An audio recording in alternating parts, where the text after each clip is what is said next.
देखो दिवाली, अगर मैं इस बार भी तुमने मुझे बेटा वापस नहीं दिया तो मैं तुम्हें हमेशा हमेशा के लिए छोड़कर दूसरी शादी करने में जरा भी देर नहीं करूँगा। अनिल का व्यवहार बहुत सख्त था। ये मेरे हाथ में तो नहीं है, यह सब तो ऊपर वाले की मर्जी है। दीपाली ने आंसुओं से भरी आंखों से अपने पति को देखते हुए बड़ी मासूमियत से कहा, मैं कुछ सुनना नहीं चाहता, बस ये मेरी आखिरी फैसला है।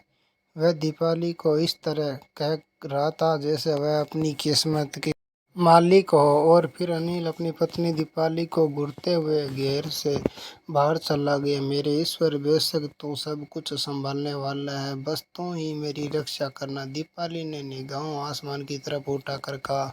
वह काफ़ी देर तक इसी हालात में रही। ख्यालों में और सोचों ने उसे घेरे में लिया। वह अलग अलग सोचों में उलझी हुई थी। आखिर काफ़ी सोच विचार के बाद उसने एक बड़ा फैसला और ख़तरनाक फैसला लिया। दीपाली और अनिल की शादी के कुछ महीनों बाद दीपाली की तबीयत खराब होने लगी। पता चला कि वह प्रेग्नेंट है, वह माँ बनने वाली है। यह एहसास होती है उसके दिल में खुशी की लहर दौड़ गई। उसकी खुशी का कोई ठिकाना नहीं था।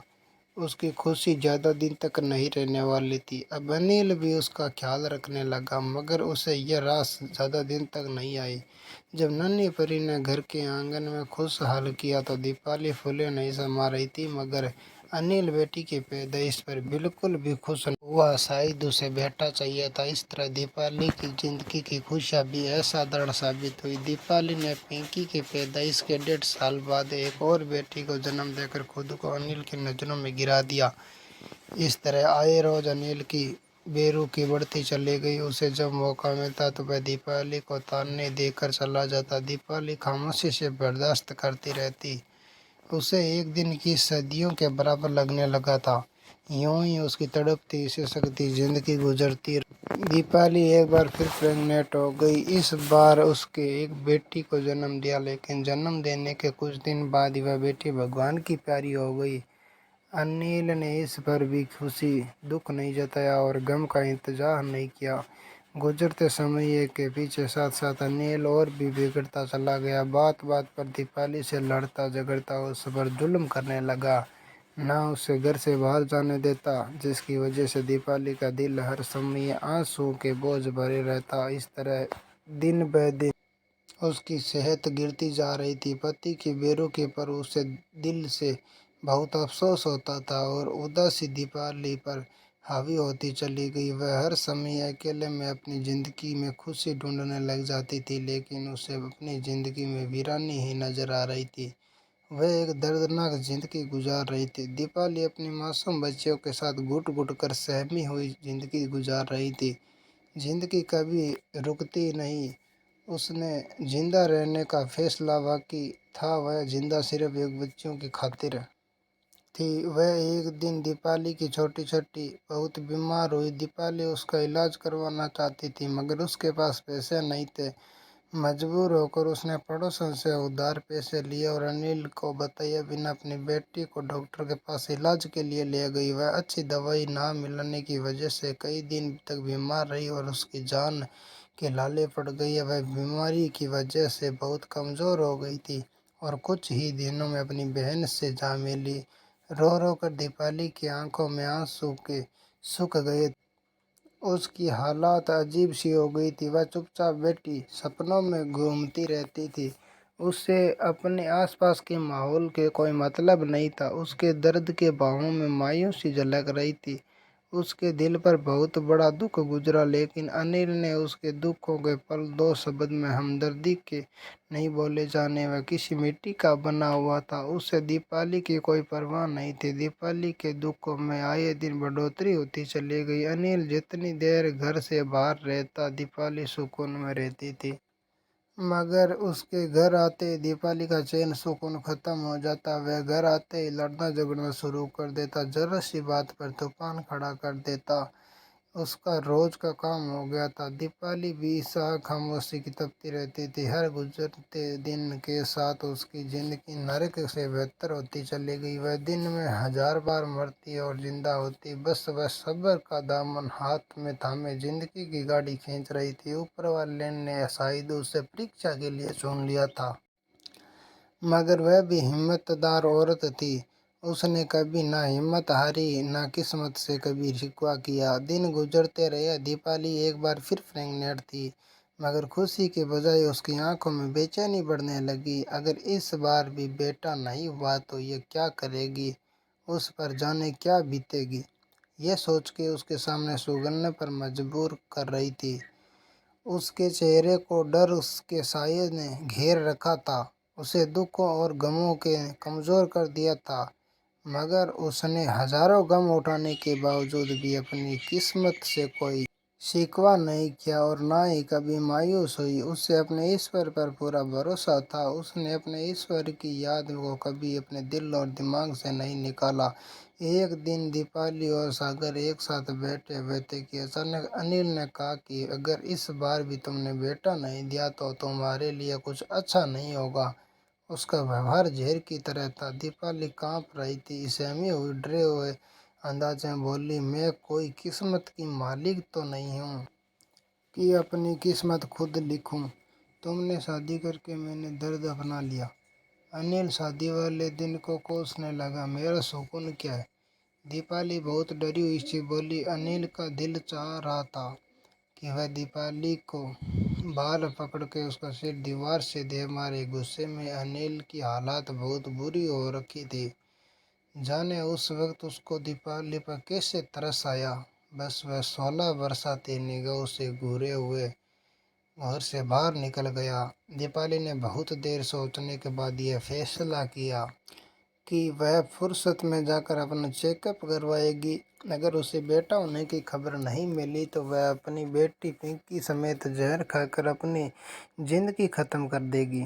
अगले दिन वह सुबह सवेरे उठी और अनिल को नाश्ता करवा के काम पर भेजकर फिर वह दाई ममता को साथ में डॉक्टर के पास जाने को तैयार हुई। वह दोनों रिक्शा के लिए खड़ी हुई थी और अतिकाफ से रिश्ता भी जल्दी से मिल गया था। यह हकीकत है कि किस्मत के लिखे को कोई टाल नहीं सकता। यह दीपाली की तकदीर की खबर थी कि भगवान जाने अनिल को कैसे पता चला कि उसकी पत्नी उसे बगैर बताए उसके पीछे डॉक्टर के पास गई हुई है। ये बात सुनकर बगैर बताए डॉक्टर के पास चली गई। यह खबर सुनते ही वह गुस्से से घर की तरफ आया और देखा कि सच में दीपाली घर में मौजूद नहीं थी। पिंकी और अपनी सहेलियों के साथ आंगन में खेल रही थी। अनिल ने आओ देखा ना ताव देखा मासूम पिंकी को रुई की तरह बेरहमी से जमीन पर पटक दिया और पिंकी की दोस्त भागकर दौड़ती हुई वहां से चली गई। दूसरी तरफ दीपाली हॉस्पिटल पहुंच चुकी थी। अल्ट्रासाउंड में देख के बाद डॉक्टर ने उससे बेटे की खबर सुनाई थी तो उसे यूं लगा जैसे उसके जिस्म में नई रूह ने जन्म लिया हो। उसने सर उठाकर ऊपर की तरफ देखा और ऊपर वाले का धन्यवाद किया। वह खुशी में डूबी हुई दिल ही में ऊपर वाले को धन्यवाद कर रही थी। उसके मुस्कुराए हुए चेहरे पर खुशियां बिखरती चली गई। उसकी खुशी का इंतहा ना रही। खुशी के मारे उसके पांव जमीन पर ही नहीं टिक रहे थे। माहौल में मिठाई बांटने के लिए उसने लड्डू खरीदे। उसकी खुशी का कोई ठिकाना नहीं था। वह सपनों की दुनिया में खुद को बहुत लोगों के बीच महसूस कर रही थी। हर तरफ से शांति और आशीर्वाद की आवाज़ उसके कानों में गूंज रही थी। उसके चेहरे पर खुशियां झलक रही थी। वह खुशी से निहाल बेताब घर की तरफ चल आ रही थी। वापसी पर उसे ऐसा लग रहा था जैसे आसपास के सभी पेड़ पौधे बल्कि हर चीज उसको वापस बुलाने का इंतजार कर। ऊपर वाले ने उसकी ख्वाहिश पूरी कर दी थी। उसे ऐसा लग रहा था जैसे ये सारे रास्ते मुस्कुराहटों से महक रहे हो। वह खुशी से घर आ रही थी, मगर उसे इस बात का बिल्कुल भी अंदाजा नहीं था कि उस पर कौन सी क़यामत आने वाली है। दीपाली अपने घर के अंदर ही पहुंची थी कि जैसे उस पर कोई बातों और तानों का तूफान ही आ गया। अनिल ने उसे देखते ही गुस्से से भड़क उठा और उसकी रगे तन गई, आज मैं तेरे टुकड़े टुकड़े करके भूखे कुत्तों के आगे डाल दूंगा। मेरे पीछे मेरी इज्जत की अर्थी निकालती फिरती है, नीचे ऐश करने गई थी। अनिल ने खूंखार अंदाज में कहा और दीपाली की झपट पड़ा। उस समय शायद उसके दिमाग में कोई नस बह रही थी। वह इंसान से शैतान बन गया। उसे कहाँ और कितनी चोट लग रही थी। दीपाली की चीखें आसमान की चीर कर ऊंची सुनाई दे रही थी और उसकी चीखें सुनकर पड़ोसी की कुछ औरतें उसके घर आ गई और अगर अनिल का सख्त व्यवहार देखकर वह दूर खड़ी तमाशा देखती रही।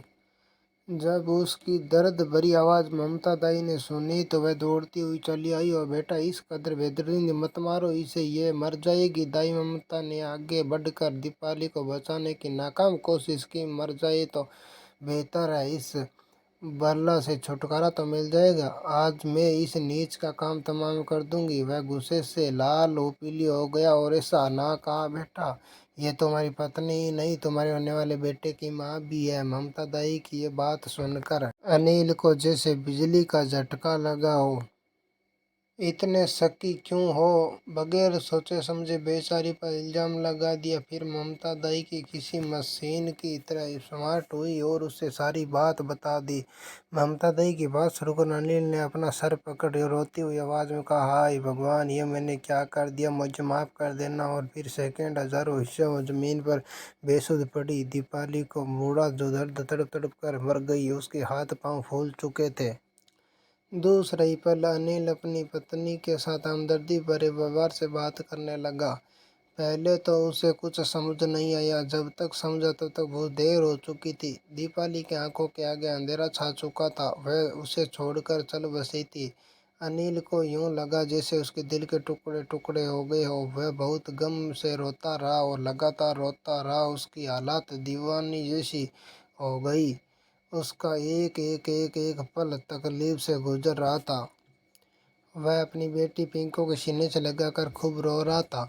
आज वह बेबसी से अपने आंसू अंदर ही उतारता रहता है। अपनी इस शक की आदत की वजह से न सिर्फ उसने अपनी पत्नी को खोया बल्कि अपने बेटे को इस दुनिया में आने से पहले ही उसे अंधेरे की कोठरी में उतार दिया। इस हादसे के बाद उसको इतना गम पहुंचा कि वह आज भी जिंदा तो है मगर एक जीती जी एक लाश है।